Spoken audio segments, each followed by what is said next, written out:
Magandang umagang muli mga kaibigan. Araw po ng linggo. Another day, another chicken vlog. For today's video po ay ipakikita ko po sa inyo si Asyong. Nakakatuwa po si Asyong dahil kahit pilay po siya, kahit yung mga Brahma po ay sensitive, at yung mga heritage pong katulad niya ay napakadaling kapitan ng sakit. Ito po si Asyong, yan. Makita niyo po, mukha na po siyang basahan dahil lagi po siyang basa. Tapos nung kasagsagan ng bagyo, isang beses ko siya nakita doon sa ilalim, nakalimutan ko siyang ihapon. Yan, tingnan niyo po, oh. Pero napakatibay po niya, hindi po siya nagkakasipon, hindi po siya nagkakasakit. Takaw niya kung kumain. Tapos nangahabol pa po siya ng inahin kaso hindi niya abutan. Pinipilit niyo pong sumampa pero hindi na rin po siya makasampa dahil makikita niyo po, oh.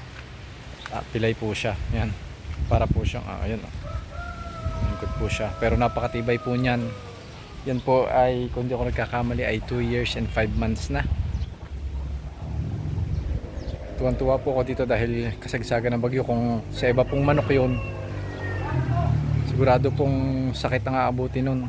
Hindi po ako nagtataka kung makakuha ng sakit pagka kung iba-ibang manok. Pero ito si Asyong, nakakatuwa po, napakatibay. Yan, kasama po ng ating mga upgraded native na yan. Yan, napakatitibay po, nakakatuwa po sila dahil kahit lagi po silang basa, lagi po silang nasa putikan.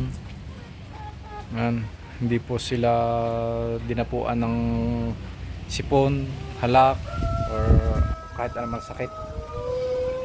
At yun po ang nakakatuwa sa kanila, napakalakas po ng kanilang resistensya. Siguro po ay sa tama din nating pag-aalaga at sa tamang nutrisyon, vitamins. Yan. Ito naman po sinapipay, tama-tama po, at ng huling 2 araw na ilipat po natin sila dito. Yan. Madami po tayong gagawin ngayon. Maglilinis po tayo ng mga kulungan. Tapos yung atin pong mga kulungan na may mga basang buhangin, atin pong aagagin, lilinisin natin para hindi po sila mabuo, hindi po sila tumigas na parang lupa katulad po nito. Yun pong side na yun basa po, atin po yung mamayang lilinisin. Tatanggal din po tayo ng mga ipot dahil ngayon lang po talaga gumanda ang panahon. Yan po, basa. Basa. Dito naman sa ating perna to ay hindi naman po masyadong nabasa. Dito po dumaan yung tubig nung umapaw po dito yung kanal.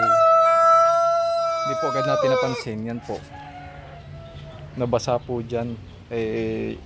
Yan po ay ano lang, hollow blocks lang. Wala pong masyadong buhos ang ilalim niyan, kaya po nagkaganyan. Huli na po natin na lagyan po uli ng kanal. Kita nyo po, oh. Yung kanal po dito ay mababaw lang po ang ginawa ko, pero nung sa lakas ng ulan ay nadukal na po, nahukay na po ng kanya. Yan, kita nyo po, napakaputik. Buti na lang po ay tumigil po ngayong araw na ito ang pag-ulan, pero hindi pa rin po natin inaalis ang posibilidad dahil tingnan nyo po, kulimlim na kulimlim pa rin. Talagang problema po, sakit po sa ulo pagka ganun. Tsaka isa pa po, itong ating mga plywood, yan, ano po, yung inaamag po sila pag nababasa. Yan, kita nyo po, yung tabing yun, inamag. Ito po ay napunasan ko na kahapon. Yan. Yun po ang problema ko dito sa plywood. Kaso wala po tayong pagpipilian dahil ito po ay medyo matagal na nating kulungan. Ito po, ganito din nangyari. Dahil kung normal na ulan lang po, walang problema, hindi mababasa. Ang problema po, pag nabasa po yung plywood, dahil manipis po to. Kung marine plywood po to, bali wala, kaso ito po yung normal lang na plywood, kaya pag nababasa po, inaamag. Ito po, makikita nyo. Yan po, oh.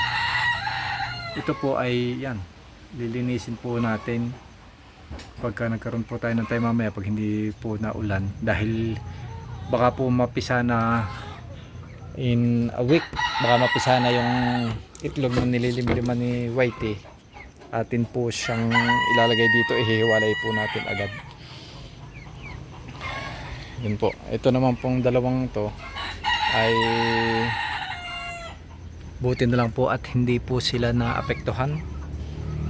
Although sila po ay month old lang, hindi po sila naapektuhan ng lamig, dahil hindi pa po totally develop yung kanilang feather nung sila inilagay ko dito. Tapos inabot po ng bagyo, ay swerte po tayo dahil yun po, makikita nyo ay hindi naman po sila nilamig, hindi po sila nagkasipon, at ayos pa rin po ang kanilang kondisyon.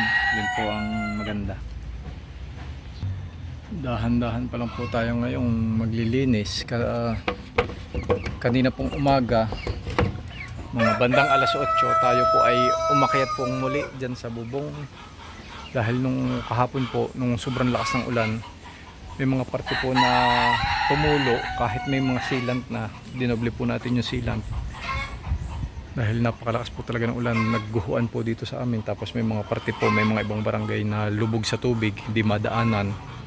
Kaya kahapon po ay paralyzed po dito ang traffic sa amin. Buti na lang po at nakaalis po ako ng maaga. Umalis po ako kahapon ng alas 8, nakabalik ako ng alas 9. Bumili po ako ng patoka, tsaka naggrocery po ako ng konti. Tapos sa mga bandang 9:30, alas 10, may nagpost na po dito sa amin na may gumuho nga daw po dun sa dinaanan ko. Buti na lang po at nauna ako, kung hindi matatrap po ako dun sa labas. Baka inabot po ako ng hapon dun. Kaya buti na lang at dinilig po ng Diyos ang ating dasal na tayo po ay laging gabayan. Yan. At yun nga pala po, ang ating Brahma na Perlites ay atin na pong in-adjust ang patoka, dahil sila po ay magpo-4 months na.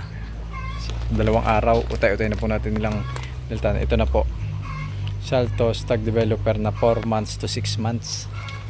Yan na po ang kanilang patoka. Ini-adjust na po natin nitong nakaraang 2 araw. Una 50-50 bago 75-25. Tapos ngayon po ay halos 100% na. Yun na po ang kanilang tinutuka.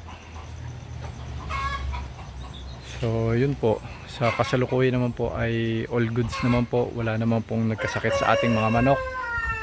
At yun po ang pinakamahalaga. Although may mga dapat pa tayong i-repair, pero hindi na po yun mahalaga. Ang mahalaga po ay ligtas ang ating mga alaga. At syempre po, kailangan po nating maglinis dito dahil napakakalat. Yan. Hindi ko po alam kung saan uumpisahan dahil napakakalat po. Tapos baka po mamaya biglang umulan na naman. So yun po muna. At ingat po tayong lahat. God bless po sa ating lahat. At lagi po tayong magdasal at unahin po natin ang ating kaligtasan. Maraming salamat po. At see you po sa next upload natin.